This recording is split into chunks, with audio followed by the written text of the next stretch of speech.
Assalamu alaikum YouTube көрүүчүлөр. Жалпы жамат бүгүн сатууга карагашка өспүрүм чыкты.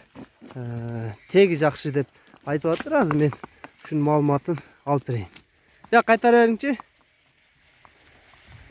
Азыр аттын ээсинен маалыматын алып берейин. Тай боюнча маалымат берип койсоң. Айтып кой. Тай линия күчтүү. Бир туугандар полнуйлакка жүргөн.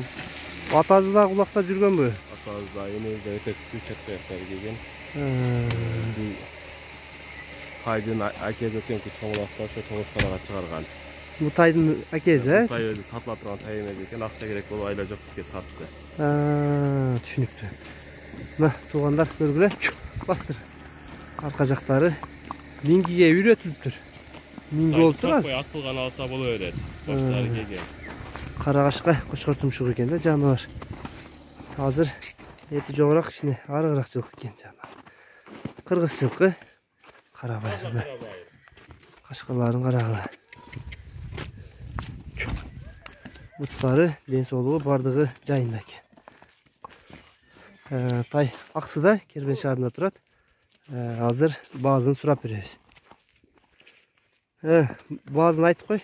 Баазы 87 миң. 87 миң. Кеми болобу? Кеми болот. Кеми бар экен туугандар, 87 миң дейт. Сурайсыңар. Кочкор тумшук. Буттары 4 буту тең таза экен. Алдыңкы туяктары.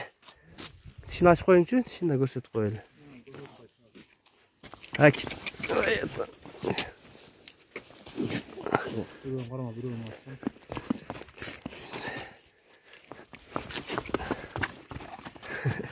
Жакшы ачтырбай койду.